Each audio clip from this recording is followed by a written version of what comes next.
اور اگر آپ نے ابھی تک ہمارا چینل سبسکرائب نہیں کیا تو فوراً سبسکرائب کیجئے، ساتھ ہی بیل آئیکن پر کلک کریں تاکہ مزید آنے والی ویڈیو ہیں وہ آپ کو وقت پر ملتی رہیں۔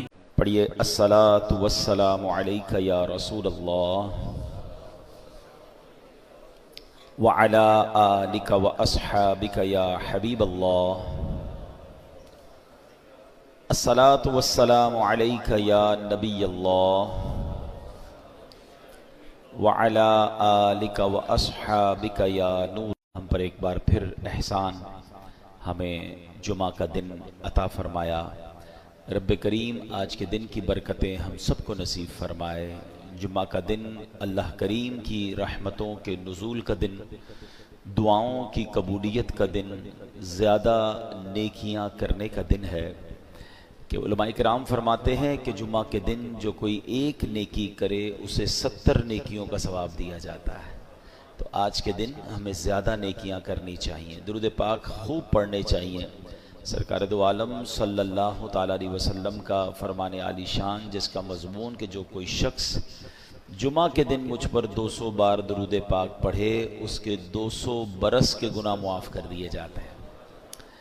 اب 200 برس تو ہم نے نہیں جینا ہے، لیکن یہ مثال کے طور پہ بتایا جاتا ہے کہ اتنے سارے گناہ جمعہ کے دن معاف کر دیے جاتے ہیں درود پاک پڑھنے والوں کے لیے۔ تو ہمیں کثرت سے درود پاک پڑھنے چاہیے۔ آئیے مل کر محبت کے ساتھ درود پاک پڑھ لیں۔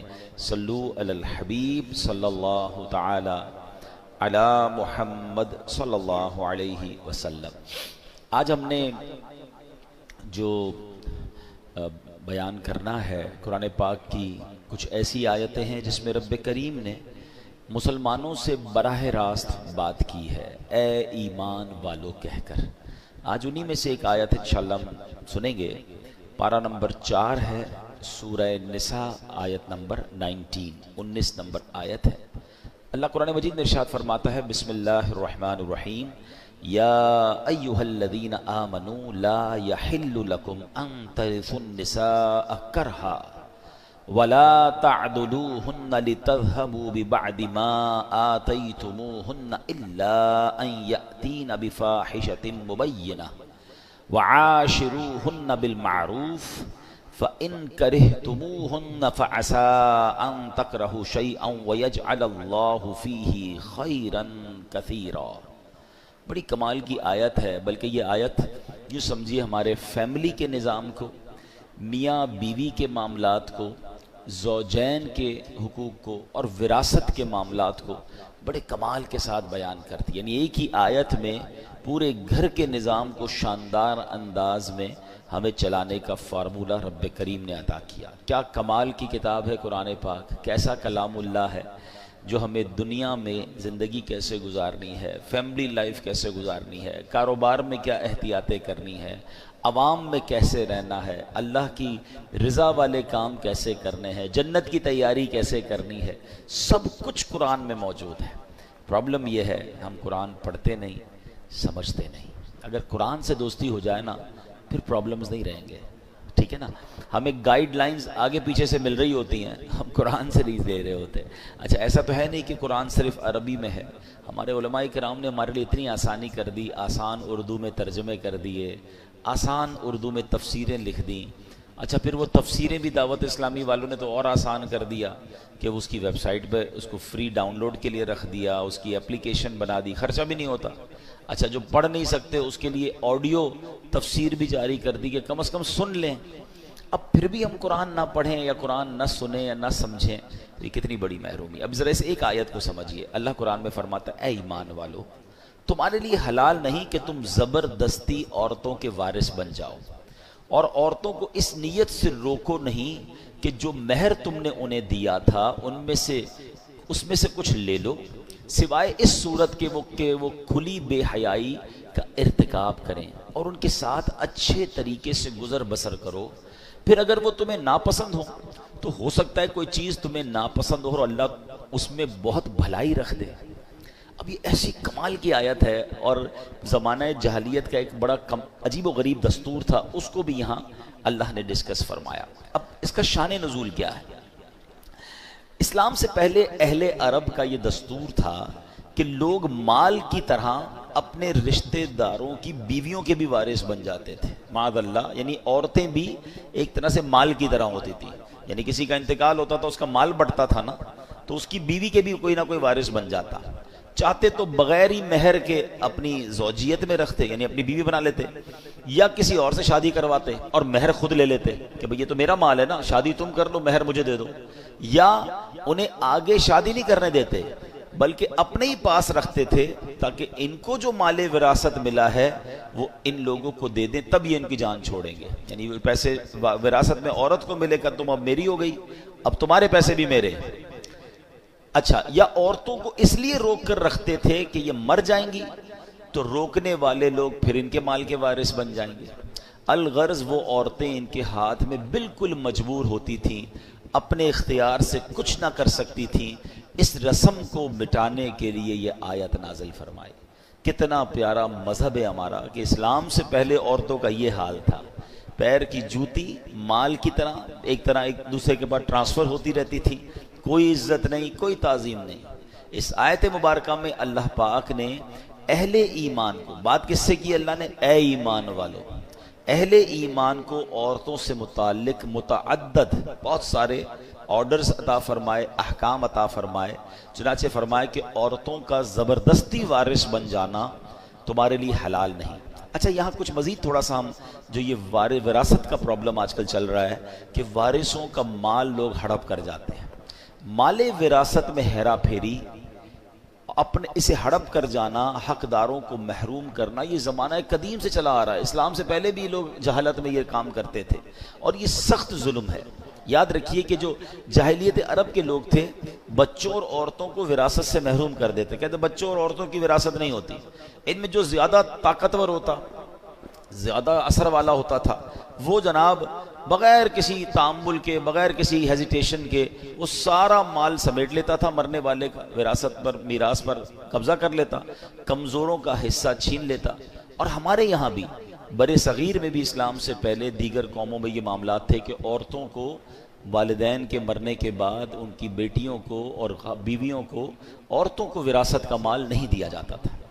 اللہ اکبر، یہ سب انصاف کے تقاضوں کے خلاف تھا. سبحان اللہ، دین اسلام کا یہ اعزاز ہے، یہ اسلام کی شاندار تقسیم ہے کہ اللہ کریم نے اس افراط و تفریط کو، اسلام نے آ کر اس جو کنفیوژن ہے یا جو لوگوں کے ساتھ زیادتی ہو رہی تھی، اس کو ختم کیا. تقسیم میراث کے معاملے کو بڑے احسن طریقے سے قرآن میں بیان فرمایا، محروموں کو حق دیا اور ظالموں کو ان کی حدود میں رکھا، ہر ایک کو اس کا مناسب حصہ عطا فرمایا. جیسے بطور خاص یتیموں اور عورتوں کے لیے قرآن مجید نے خصوصی احکامات دیے. عورتوں اور بچوں کو وراثت کا حق نہ دینے کی رسم کو بالکل باطل قرار دیا. قرآن مجید نے مرد و عورت میں سے ہر ایک کو اس کے والدین میں سے بچوں کو وراثت سے حصہ، جو والدین سے دیگر رشتہ داروں کے مال وراثت میں حصہ اس کا قرار دیا گیا. یعنی مردوں کو بھی حصہ ملے گا، عورتوں کو بھی ملے گا. اور خاص طور پر بچوں کے مال کی حفاظت کرنے کا، خاص طور پر جو یتیم بچے ہیں ان کے لیے ایکسٹرا آرڈر دیے کہ ان کے مال کی حفاظت کی جائے. بوقت ضرورت انہیں ان کا مال دینے اور پھر ان کے مال میں خیانت سے بچنے کا تاکیدی حکم قرآن مجید میں بیان فرما دیا. اور ان کا مال کھانے والے کے بارے میں کیا فرمایا؟ اپنے پیٹ کو آگ سے بھرنے والا قرار دیا گیا، جہنم میں جانے کا سبب قرار دیا. مال یتیم کو کھانا یہ بہت زیادہ برا کام ہے. اور یتیموں کی کفالت کے فضائل پتہ ہے کیا بیان ہوئے؟ نبی پاک فرماتے ہیں، حدیث کا مضمون ہے کہ قیامت کے دن یتیم کی کفالت کرنے والا اور میں، نبی پاک فرماتے دونوں اس طرح ساتھ ہوں گے. یعنی جنت میں اس طرح نبی پاک فرماتے جس طرح 2 انگلیاں ساتھ ہیں نا، یتیم کی کفالت کرنے والے کو میں ایسے جنت میں ساتھ لے جاؤں گا. اچھا، فرماتے ہیں اس سب سے اچھا دسترخوان، احادیث میں مضمون ہے، وہ دسترخوان ہے جس دسترخوان پہ کوئی یتیم بھی ہو. وہ گھر سب سے اچھا ہے جس گھر میں کسی یتیم کی کفالت کی جاتی ہے. یعنی یتیم کی کفالت کرنے پر بہت زور دیا گیا. مگر آج بھی وہ زمانہ جاہلیت تھا کہ جب اسلام سے پہلے یہ کام ہوتا تھا، مگر آج بھی یہ خبریں ملتی ہیں کہ بیچارے یتیم ہوتے ہیں، والد کا انتقال ہو گیا، بچے چھوٹے ہیں، رشتہ داروں نے مل کر اس یتیم کا مال ہی ہڑپ کر لیا. بچوں کو تو پتہ ہی نہیں ہوتا کہ ہمارے باپ نے کیا چھوڑا ہمارے لیے، ہڑپ کر لیا جاتا ہے. بہنوں کا حق نہیں دیا جاتا. اچھا، بھائیوں میں بھی یہ ہوتا ہے کہ جو زیادہ طاقتور ہوتا ہے، بڑا بھائی ہوتا ہے، چھوٹے بھائی باقی ہوتے ہیں وہ تمام بھائی بہنوں کا حق دبا لیتا ہے، کوئی تقسیم نہیں ہوتی ہے، پتہ ہی نہیں ہوتا والد صاحب نے کیا چھوڑا، ماں نے کیا چھوڑا۔ اے میرے پیارے اسلامی بھائیوں، یاد رکھیے یہ وارثوں کا حق دبانا یہ حرام، یہ جہنم میں لے جانے والا کام ہے۔ اور ہم نے کئی ایسے واقعات دیکھے ہیں کہ والدین کے جانے کے بعد بھائیوں میں پھر لڑائیاں ہوتی ہیں، فیملی ٹوٹ پھوٹ کا شکار ہو جاتی ہے۔ یہ پیسہ کتنی خراب چیز ہے کہ زندگی بھر ساتھ رہنے والے بھائی خون کے پیاسے ہو جاتے ہیں۔ یہاں ایک اور بڑا پرابلم یہ ہے کہ دین سے دوری ہے، شریعت کے معاملات نہیں پتہ ہے۔ اچھا کچھ بہنوں کی طرف سے بھی ایسی، ابھی پچھلے دنوں ایک خاندان میں جھگڑا چل رہا ہے، والد صاحب، اب عجیب بات دیکھیں، کلفٹن یعنی اس اچھے ایریا میں رہنے والے لوگ ہیں، کروڑوں روپے چھوڑ کر گئے ہیں، مگر بھائی بہنوں میں ایسا ڈسپیوٹ ہے کہ جناب کسی کو وراثت نہیں ملی ہے۔ اچھا وراثت نہیں مل رہی، پراپرٹی بک نہیں رہی، انہی کے بچوں کو میں نے دیکھا کہ بیچارے وہ رکشہ چلا رہے ہیں، اور جناب وہ کروڑ پتی ماں باپ کے بیٹے ہیں اور کھانے پینے کے لیے کچھ نہیں، علاج کے پیسے نہیں ہیں۔ ایک بار مجھے کوشش کرنے کا موقع ملا، میں نے کہا بھائی جب ماں باپ اتنے چھوڑ کر گئے ہیں، سب بھائی بہن بیٹھے ہیں اور تقسیم کر لے۔ تو پتہ بہنوں کی طرف سے کیا پیغام آیا کہ ہم جناب کو آپ کو لگتا ہے کہ یار یہ لوگ اچھا کام کرتے ہیں، ان کو دے دینا، یہ میرے لیے صدقہ جاریہ کا کام کریں گے، تو آپ کے تو وارے نہیں آرے ہو جائیں گے۔ لیکن کلیئر کر کے جائیں، جھگڑا چھوڑ کے نہ جائیں۔ اور میں آج دوبارہ، اللہ کرے میری یہ بات ان لوگوں تک پہنچے، بہت سارے میسیجز آتے ہیں بہنوں کی طرف سے آتے ہیں کہ ہمارے بھائی ہمارا حق نہیں دے رہے، وہ بیچاریاں کیا کریں، اپنے بھائیوں سے کیسے لڑیں۔ خدا کے واسطے خدا کا خوف کریں وہ لوگ کہ جو وراثت دبا کے بیٹھے ہیں، جو جن کا حق ہے وہ انہیں نہیں دے رہے، یہ حق تمہیں برباد کر دے گا۔ وہ بہن تو بیچاری کچھ نہیں کہہ پائے گی مگر اللہ تو دیکھ رہا ہے نا۔ تو مثل مالے جو یتیم کا مال ہے وہ بھی پورا ادا کریں۔ اگر یتیموں کا مال ہے اور بچے چھوٹے ہیں، ان کو آپ ابھی نہیں دے سکتے، تو علماء کرام کے پاس جائیں، وہ آپ کو طریقہ بتائیں گے کہ ان کا مال کیسے محفوظ کریں، کیسے ایسی جگہ ترکیب بنائیں کہ جب یہ بڑے ہوں تو ان کو پورا پورا مال ان کا ملے۔ یہ ذمہ داری ہے، اور یہ اپنے بارے میں سوچیں کہ اگر میرا انتقال ہو جائے اور میرے بچے چھوٹے ہوں اور میرے چھوٹے بچوں کا کوئی مال دبا جائے تو کتنی تکلیف ہوگی۔ تو آج کسی کے بچوں کا کوئی مال دبا رہا ہے، وہ سوچے کل تمہارے بچوں کے ساتھ ایسا نہ ہو جائے۔ جس طرح اپنے بچوں کی فکر کرتے ہیں، اس طرح یتیم کے مال کی فکر کرنی چاہیے کہ وہ جب بڑے ہوں، ابھی بچپن میں بھی ان کی خیر خواہی ہو، اچھی تربیت ہو، اچھی تعلیم ہو، دین سیکھیں، اور جب بڑے ہو جائیں تو ان کا جو حق ہے وہ انہیں لوٹا دیا جائے۔ اچھا قرآن یہاں پر کئی جگہوں پر، یہ ایک جگہ پر نہیں، قرآن نے بار بار یتیم کے مال کی احتیاط اور یتیم کے مال میں گڑبڑ نہ کرنے پر بار بار تنبیہ کی۔ ایک جگہ قرآن میں ارشاد ہوتا ہے وَتَأْكُلُونَ التُّرَاثَ أَكْلًا لَمًّا، قرآن فرماتا ہے وَتَأْكُلُونَ التُّرَاثَ أَكْلًا لَمًّا وَتُحِبُّونَ الْمَالَ حُبًّا جَمًّا، قرآن کہتا ہے اور میراث کا سارا مال جمع کر کے کھا جاتے ہو اور مال سے بہت زیادہ محبت رکھتے ہو۔ قرآن تنبیہ کر رہا ہے، سمجھا رہا ہے، اور بار بار کہیں آگ میں جلنے کے بارے میں بتایا جا رہا ہے کہ وراثت کا مال کھاؤ گے تمہارے لیے آگ بن جائے گا، جہنم میں لے جانے کا سبب ہوگا۔ تو یہ نہ سوچیں کاروبار کا کیا ہوگا، یہ نہ سوچیں کہ پراپرٹی کا ریٹ کم ہے، جس کا جو حق ہے اس کو دے دیں، اپنے سرمایہ میں کام کریں، اللہ اس میں برکت ڈال دے گا۔ یہ اب الگ بات ہے کہ بہنیں کہتی ہیں کہ ٹھیک ہے کاروبار چل رہا ہے، پراپرٹی ہے، جب اچھا ریٹ آ جائے تب، اگر کہتے نا آپس میں رضامندی سے ڈیلے ہو رہا ہے پھر کوئی پرابلم نہیں ہے، مگر کلیئر تو کر دینا کہ یہ آپ کا حصہ ہے، یہ آپ کا حصہ ہے، یہ آپ کا ہے، آپ بتائیں کیا کرنا ہے، پراپرٹی یا کاروبار میں سے نکال کے دے دوں، یا آپ کہیں تو ساتھ مل کر چلتے ہیں، تو پھر کوئی ایگریمنٹ کر لیں۔ آج بھائی بہن زندہ ہیں، کل کسی کا انتقال ہو جائے گا، ان کے بچوں کو کیسے پتا چلے گا کہ ہمارے والدین کا کیا حصہ تھا؟ جتنا کلیئر کر کے، جتنا واضح کر کے چلیں گے، اتنا انشاءاللہ خاندان میں جھگڑا نہیں ہوگا۔ آپ یقین کریں، میں ان بھائی بہنوں کو ایک پیغام دینا چاہتا ہوں، ماں باپ چلے گئے نا، ان کی روح خوش کرنی ہے، کبھی آپس میں لڑائی مت کرنا، جڑ کے رہنا، مٹھی بن کے رہنا، وہ ہمیشہ راضی رہیں گے۔ یہ جو پیسوں کے لیے لڑتے ہیں، الگ ہو جاتے ہیں، ایک دوسرے کا منہ نہیں دیکھتے، سوچو قبر میں کتنی تکلیف ہوتی ہوگی۔ تو کلیئر کر لیں، بھائیوں، بڑے بھائیوں کو چاہیے تھوڑا دل بڑا کر لیں، تھوڑا بہن کو زیادہ چلا جائے کوئی بات نہیں، وہ بہن ہے، یہ میری بہن ہے، وہ میرا خون ہے۔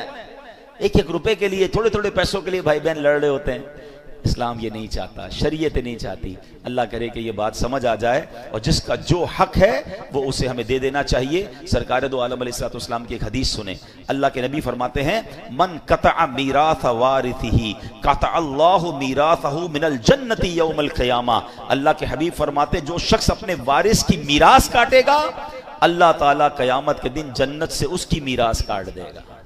کر لو جو کرنا ہے. قبضہ کر لیا ہے بہن کے مال پر, یتیم کے مال پر, کوئی کچھ کر نہیں سکتا. ارے کل جنت میں جانے سے روک دیے گئے تو کیا کرو گے؟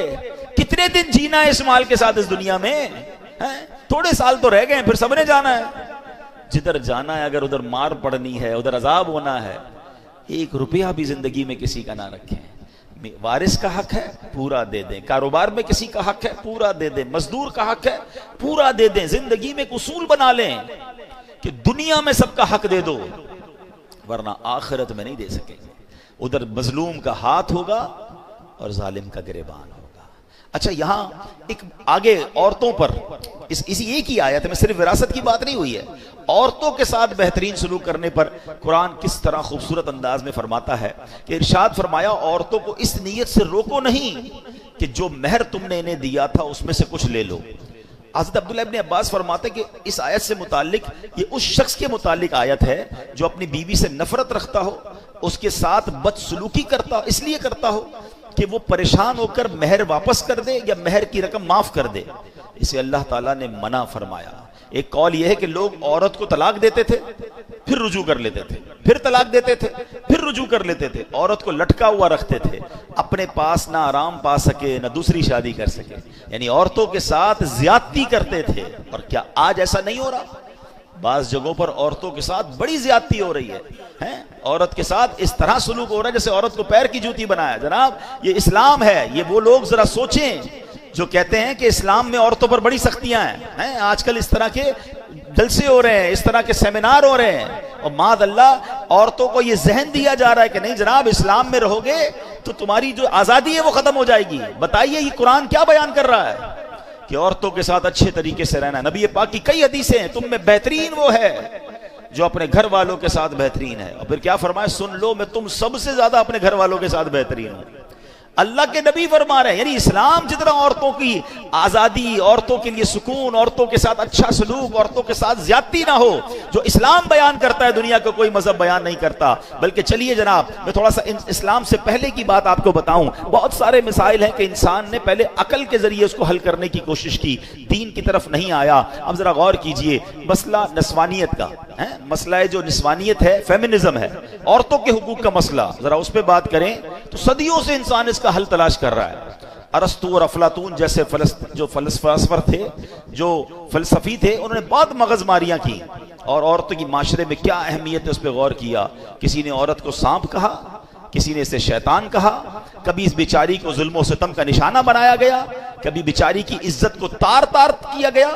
آج دیکھ لیں ترقی یافتہ دور کی مثال دیکھیں, یہ عقل پرست دین بیزار غیر مسلم انہوں نے عورت کو صرف ایک اشتہار بنا کے رکھ دیا ہے. یہ غور کیجئے نا, دنیا کے ہر اشتہار میں آپ کو عورت نظر آئے گی. یہ عورتوں کو بھی سمجھ نہیں آتی کہ ہم کیا یہ کھلونا ہے, مردوں کی آئٹم بیچنی ہے, مردوں کی چیز بیچنی ہے, اس میں بھی عورت کا اشتہار ہے. یعنی عورت کا کام یہ کر دیا گیا کہ اس کو ایک اشتہار بنا دیا گیا. صرف دین اسلام ہے جو بتاتا ہے اگر عورت بیٹی ہو تو رحمت ہوتی ہے, بہن ہو تو عزت ہوتی ہے, ماں ہے تو اس کے قدموں تلے جنت ہوتی ہے, بیوی بن کر گھر میں آ جائے تو آدھا ایمان محفوظ ہو جاتا ہے. یعنی عورت کا ہر روپ اسلام نے بیان کیا کہ عورت کو جو عزت اسلام میں ہے. اللہ کرے کہ ہماری بہنوں کو یہ بات سمجھ آئے جو آج سمجھتی ہیں کہ اسلام میں سختیاں ہیں. قرآن نہیں پڑھتے نا, پہلے عورتوں کا کیا حال تھا, اور قرآن بار بار کہہ رہا ہے کہ عورت کے ساتھ آپ نے اچھا سلوک کرنا ہے. اچھا اسی آیت میں ایک اور جز بڑا کمال کا بیان ہوا, وہاں یہ ارشاد ہوا کہ جناب عورت جو ہے اس کے ساتھ اچھے طریقے سے گزر بسر کرو. اب بعض اوقات کیا ہوتا ہے کہ ہمارے یہاں ایک تو اچھے طریقے سے گزر بسر نہیں کر رہے ہوتے, نہ کھانا پراپر دے رہے ہیں, نہ لباس دے رہے ہیں, بلکہ زیادتی کر رہے ہیں. اور جناب بعض اوقات تو شوہر فرعون بن کے گھوم رہا ہوتا ہے اور عورت کو کبھی مار رہا ہے. وہ کیسا مرد ہے جو عورت پر ہاتھ اٹھاتا ہے؟ یہ کون سی جوان مردی ہے کہ عورت پر ہاتھ اٹھایا جا رہا ہے؟ نہیں جناب, سرکار دو عالم علیہ السلام کی سیرت تو دیکھیں کہ نبی پاک کا اپنی ازواج کے ساتھ کیا خوبصورت تعلق تھا, کیا پیار اور محبت کا ماحول تھا. اپنے گھر والوں کے ساتھ حسن اخلاق کرنا یہ ہماری شریعت سکھاتی ہے. اور یاد رکھیے جتنا محبت اور پیار کے حقدار ہمارے گھر والے ہیں وہ باہر والے نہیں ہیں. ہم باہر والوں کے ساتھ تو حسن سلوک بہت زیادہ کر رہے ہوتے ہیں اور گھر میں جا کر شیر ببر بن جاتے ہیں. نہیں میرے پیارے اسلامی بھائیوں, حضرت عمر رضی اللہ عنہ کا ایک بڑا کمال کا قول ہے. کیا فرماتے ہیں, بندہ گھر کے باہر مرد بن کر رہے اور گھر میں جائے تو گھر والوں کی طرح بچہ بن جائے. گھر میں ایک گھر کا ممبر بن کے رہے. ہم گھر میں جا کے مردانگی دکھا رہے ہوتے، گھر میں آفیسر بن جاتے ہیں. نہیں جناب، گھر والے پیار کے جو ہے وہ متمنی بھی ہیں اور ان کا حق بھی ہے. اب یہاں ایک اور قرآن کہتا ہے کہ اگر تمہیں وہ ناپسند ہو تو ہو سکتا ہے کہ کوئی چیز تمہیں ناپسند ہو اور اللہ اس میں بہت بھلائی رکھ دے. یہ آخری بات ہے. اس آیت کا جو آخری جز ہے وہ بڑے کمال کا ہے کہ مثال کے طور پہ عورت آپ کے گھر میں آ گئی، اس کی کوئی بد زبانی ہے یا جناب اس کی خوبصورتی آپ کو پسند نہیں ہے، اس کے معاملات آپ کو کچھ کوئی ایسی چیزیں جو آپ کو پسند نہیں ہے، تو قرآن کیا کہتا ہے؟ اللہ ہو سکتا ہے اس میں اللہ نے کوئی اور بھلائی رکھ دی ہو. بعض اوقات عورت پسند نہیں ہے مگر انسان طلاق دینے میں جلدی نہ کرے. علماء کہتے ہیں ہو سکتا ہے اس سے تمہیں کوئی نیک اولاد ملنے والی ہو جو تمہاری آنکھوں کا سرور بن جائے، تمہاری مغفرت کا ذریعہ بن جائے. اچھا، یہاں اسی بات کو قرآن نے ایک اور بڑے کمال کے انداز میں بیان کیا ہے. یقین کریں پیارے اسلامی بھائی، جس دن آپ یہ آیت سمجھ گئے نا، ہماری زندگی کے بہت سارے پرابلم یہ ہے کہ ہم فیصلہ بہت جلدی کرتے ہیں. نہیں جناب اس کے ساتھ رشتہ نہیں چلے گا، نہیں جناب اس سے دوستی نہیں چلے گی، نہیں جناب یہاں میرا کام نہیں چلے گا، میں اس کام کو چھوڑ رہا ہوں. نہیں، قرآن کیا کہتا ہے اب ذرا سنیے گا. یہ آیت دل کے اندر بٹھا لیجئے، آپ کے بہت سارے پرابلم سالو ہو جائیں گے. سورہ بقرہ کی آیت نمبر 216 ہے، اس کا جز پڑھ رہا ہوں. وَعَسَىٰ أَن تَكْرَهُ شَيْئًا وَهُوَ خَيْرٌ لَكُمْ. قرآن کہتا ہے اور حالانکہ تم پر فرمایا کہ وہ تمہیں ناگوار ہے، تمہیں کوئی چیز ناگوار ہو رہی ہے اور قریب ہے کہ کوئی بات تمہیں ناپسند ہو حالانکہ وہ تمہارے حق میں بہتر ہو. وَعَسَىٰ أَن تَكْرَهُ شَيْئًا وَهُوَ خَيْرٌ لَكُمْ. تمہیں تو ناگوار لگ رہی ہے مگر تمہیں نہیں پتا یہی تمہارے لیے خیر ہو سکتی ہے. پھر فرمایا وَعَسَىٰ أَن تُحِبُّوا شَيْئًا وَهُوَ شَرٌّ لَكُمْ. اور فرمایا قریب ہے کہ کوئی بات تمہیں پسند آ جائے حالانکہ وہ تمہارے حق میں بری ہو. بعض اوقات ہمیں بڑے سمجھاتے ہیں، ماں باپ سمجھاتے ہیں مت کرو، علماء کہتے ہیں یہ حرام کام ہے، ہم کہتے ہیں بڑا اچھا، دل بڑا لگ رہا ہے، بڑا مزہ آ رہا ہے، شریعت منع کر رہی ہے، پسند ہے. قرآن کیا کہہ رہا ہے؟ تمہیں پسند ہے مگر وہی تمہارے لیے بری ہو سکتی ہے. مگر اس کے جو آخری جملہ ہے نا، قرآن آیت کا جو آخری حصہ ہے، ہائے ہائے، اللہ فرماتا ہے، فرمایا اللہ یعلم وانتم لا تعلمون. اور اللہ جانتا ہے اور تم نہیں جانتے. یہ بات یاد کر لو. مجھے لگ رہا ہے کہ یہ بہت اچھا ہے. ابھی اگر یہ آیت یاد رہے نا تو اب مثال کے طور پہ کوئی چیز ہمیں پسند بہت ہی نہیں ہوئی، نہیں ملی، سودا نہیں ملا، ڈیل نہیں ملی، کاروبار نہیں ہوا، رشتہ نہیں ہوا، پسند کی چیز تھی نہیں ملی، دل کو منا لو نا یہی میرے لیے اچھی نہیں ہوگی، جبھی تو نہیں ملی نا، اللہ نے نہیں دی. اللہ جانتا ہے، میں نہیں جانتا. واللہ یعلم وانتم لا تعلمون. اللہ جانتا ہے اور تم نہیں جانتے. اور بعض اوقات کوئی چیز بہت زیادہ بری لگ رہی ہے کہ یار یہ کیوں آ گئی میرے ساتھ، یہ زندگی میں کیوں ہو گیا. مگر قرآن کیا کہہ رہا ہے؟ وَعَسَىٰ أَن تَكْرَهُ شَيْئًا. اور فرمایا کہ کوئی بات تمہیں ناپسند ہے، آگے کیا فرمایا؟ هُوَ خَيْرٌ لَكُمْ، وہی تمہارے لیے بہتر ہے. تو ہم نہیں جانتے، اللہ بہتر جانتا ہے. تو زندگی میں ریگریٹس کو کم کیجئے، ٹینشنز کو کم کیجئے، اللہ کے فیصلوں پر بھروسہ کیجئے. اگر فیملی میں کہیں شادی ہو گئی ہے، اب جناب فیملی بن گئی ہے تو جلدی نہ کیجئے فیصلہ کرنے پر. آج کل تو جناب طلاق کا ریشیو اتنا بڑھ گیا ہے، ادھر شادی تھوڑے مہینوں بعد کہتے طلاق ہو گئی. ارے بھائی کچھ تو ٹائم دیتے رشتے کو. چلے میں ایک آخری بات نوجوانوں سے کہہ لیتا ہوں، جو بزرگ ہیں میری بات سمجھ جائیں گے، جن کی شادی کو 25-30 سال ہو گئے ان کو میری بات جلدی سمجھ آئے گی. یہ نوجوانوں کو نہیں آتی سمجھنا، ہمارے پاس تو آتے رہتے ہیں میرے پاس تو آتے ہی رہتے لوگ، کہتے ہیں عبدالحبیب بھائی بہت پریشان. کیا ہوا بھائی؟ بڑی دعاؤں سے شادی کی، شادی کے بعد گھر میں جھگڑے اتنے، ماں کو بیوی پسند نہیں، بیوی کو ماں پسند نہیں، ماں کو سمجھاؤ تو بیوی ناراض، بیوی کو سمجھاؤ تو ماں ناراض. میں تو پریشان ہو گیا شادی کر کے، میں ختم کر رہا ہوں، طلاق دے رہا ہوں. تو میں نارملی نوجوانوں کو جو سمجھاتا ہوں آج لائیو سمجھا دیتا ہوں، شاید کسی کا گھر بچ جائے، کہ یاد رکھو شادی کے پہلے 4-5 سال ہمیشہ مشکل ہوتے ہیں. فیصلے میں جلدی مت کرنا. جن کی شادی کو 25-30 سال ہو گئے نا ان سے پوچھو، ان کی شادی کے بھی پہلے 5 سال ایسے ہی گزرے تھے. سب کے گھر میں لڑائی جھگڑے چھوٹے موٹے شروع میں ہوتے ہی ہیں. اس کی وجہ ہے ایک نیا مہمان گھر میں آیا ہے جناب، وہ سب کو سمجھ نہیں آ رہا ہے، اس کا مزاج الگ ہے، گھر والوں کا مزاج الگ ہے، تھوڑا ٹائم لگتا ہے ایک دوسرے کے مزاج سمجھنے میں. اللہ پاک بعد میں اولاد دے دیتا ہے، فیملی اولاد میں بیزی ہو جاتی ہے، گھر والوں کو بھی لگ پتہ جاتا ہے واپس جانا نہیں ہے، اس نے یہ آ گئی ہے تو یہی بہو بنے گی، تو ماں بھی سمجھ جاتی ہے، بیوی بھی سمجھ جاتی ہے، اور پھر گاڑی چل پڑتی ہے. شادی کا اصل سکون جو ہے نا وہ 5-7 سال بعد ہی ملتا ہے. ٹھیک ہے میرے نوجوانوں، جلدی نہ کیا کرو یہ فیصلہ کر. یہ عورتیں بھی بہت کر، لڑکیاں بھی بہت کر رہی ہیں. ادھر شادی ہوئی 6 مہینے بعد اپنے ابو کو کہنا شروع کر دیا میں نے نہیں رہنا اس گھر میں، میری ساس ایسی ہے، میری نند ایسی ہے، میرا شوہر ایسا ہے، مجھے طلاق چاہیے. اور ابا بھی کہتا لے لو طلاق. اللہ کے بندوں، طلاق کے بعد عورت ہی پھنستی ہے. اس بیچاری کو دوبارہ رشتہ اتنا آسانی سے نہیں ملتا. اس کو بعد میں اپنے گھر میں بھی لوگ اجنبی سمجھتے ہیں. پتہ نہیں کیوں نہیں سمجھ رہی ہیں میری بہنیں. 2 بچے لے کر چلی گئی گھر میں کہ میں طلاق لے کر جاؤں گی, میرا ابا مجھے رکھے گا. ابو کب تک رکھے گا؟ ابو کا انتقال ہو گیا, پھر تمہیں کیا تمہارے بھائی سنبھالیں گے جن کی اپنی شادیاں ہو گئی ہیں؟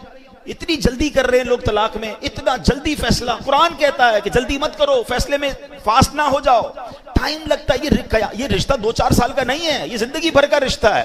اللہ کرے یہ جنتوں تک کا رشتہ بن جائے. ہر وقت فیصلہ کرنا ہے کہ ابھی ختم کرو, ابھی فیصلہ کرو, ابھی طلاق دو. یہ مرد, اللہ کا بہت بڑا احسان ہے کہ یہ طلاق کا حق مرد کے ہاتھ میں ہے. اگر یہ عورت کے ہاتھ میں ہوتا نا تو ہر دوسرے بندے کی طلاق ہو چکی ہوتی. ان کا تو کام ہی یہی ہے فیصلہ کرنا. تو میری بہنوں سے بھی گزارش اور میری بھائیوں سے بھی گزارش کہ جن کی شادی, اور میری ماں باپ سے بھی گزارش. یہ ماں باپ بھی شے دیتے ہیں, فکر نہیں کرو طلاق لے کر آ جاؤ میں رکھ لوں گا. کبھی بھی اپنی بیٹی کو راستہ نہ دکھایا کریں, بلکہ اس کو کہیں کہ تم اپنے گھر میں وقت گزارو, ٹائم دیں. کچھ وقت لگتا ہے, اللہ کی رحمت سے انڈرسٹینڈنگ بھی ہو جائے گی اور اگلی زندگی بڑی خوشگوار اور پیار والی گزرے گی. اور مجھے آ کر کہا کئی لوگوں نے کہ آپ نے مشورہ دیا, میں تو طلاق کا فیصلہ کر چکا تھا, مگر اب الحمدللہ کچھ عرصے بعد میری فیملی میں سب میں انڈرسٹینڈنگ ہو گئی, میں بہت خوشی والی لائف گزار رہا ہوں. یہ قرآن کہتا ہے کہ تمہارے لیے ہو سکتا ہے کوئی اور بھلائی رکھی ہو. تو خدا را یہ فیملی, یہ رشتہ, یہ کوئی ایسا رشتہ نہیں کہ آج بناؤ کل توڑ دو. اس کو چلائیں, اس کو وقت دیں. اللہ نے آگے بھلائی رکھی ہوگی, اللہ نے آگے خیر رکھی ہوگی. اللہ کرے کہ ہم اپنے گھر میں محبت اور پیار سے رہیں, قرآن کی تعلیمات پر عمل کریں, تو انشاءاللہ اس کی برکتیں ملیں گی. اللہ پاک عمل کرنے کی توفیق عطا فرمائے. ویڈیو دیکھنے کا شکریہ. اگر آپ چینل پر نئے ہیں تو سبسکرائب کر لیں اور ساتھ ہی ساتھ بیل آئیکن پر بھی کلک کر دیں تاکہ یوٹیوب ہماری ہر ویڈیو کا نوٹیفیکیشن سب سے پہلے آپ کو بھیج دے. جزاک اللہ.